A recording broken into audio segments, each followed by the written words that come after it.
Thank you for watching, and remember to like this video and subscribe to my channel. Thank you for your support.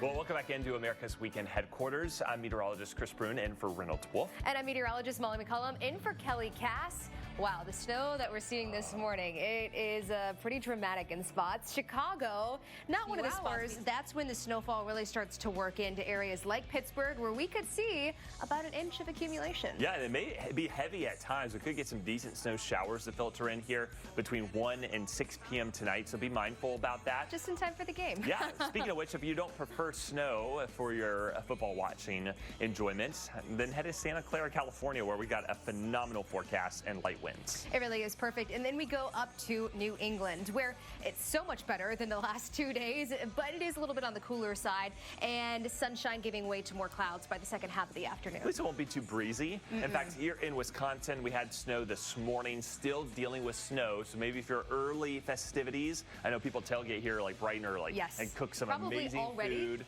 Yeah, it's cold out there, so traveling to the stadium could be a little dicey. We do see things warm up into the upper 30s. I think the snow will be pretty much done by the time we kick off at 3:25. However, breezy conditions, so wind chills will be in the 20s. And they tailgate snow or shine. They go hardcore, regardless of the weather. Hey, let's take a look at the week ahead. And starting with today and finishing out the weekend, it's going to be hot in LA, near 90 degrees. That system, our Clippers, still working through the Great Lakes and over into the Northeast. So some good snow for Cleveland, Pittsburgh, Erie, Pennsylvania, Buffalo getting in on that snow. Temperatures still cool here across the south and even into Florida, especially going into the day tomorrow. So starting off the week on the chilly side, but then we start to warm things up. You see this warmth? Look at Denver. So notice 74 degrees on, what day is this? Tomorrow.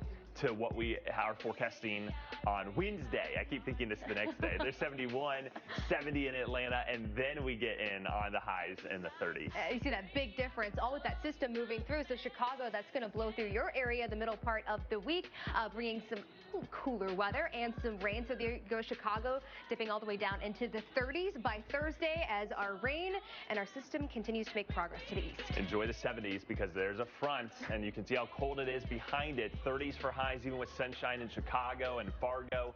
Cooler in the Pacific Northwest, and this will allow for more mountain snow, so not as big of a flood concern than what we've been seeing, and cooling down into the southwest too, where Los Angeles, your highs will be in the 60s. Rounding out the week on Friday, it's actually going to be pretty quiet for a lot of us. One exception being the Pacific Northwest with a little bit more rain. Well, thanks for Illinois. Really cool program. It really is, and we've had some cold nights recently. Yeah, so let's talk about what we expect going into the winter. You may have heard the term La Nina. Predicting.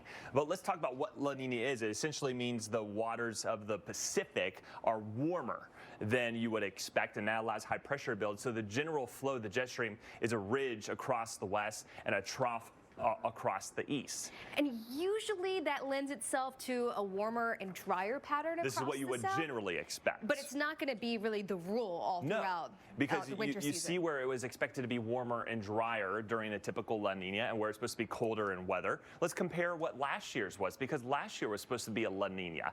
Did it pan out the way the general trends are? Not so much. Remember the extremely cold Arctic outbreak we had across the southern plains and the south?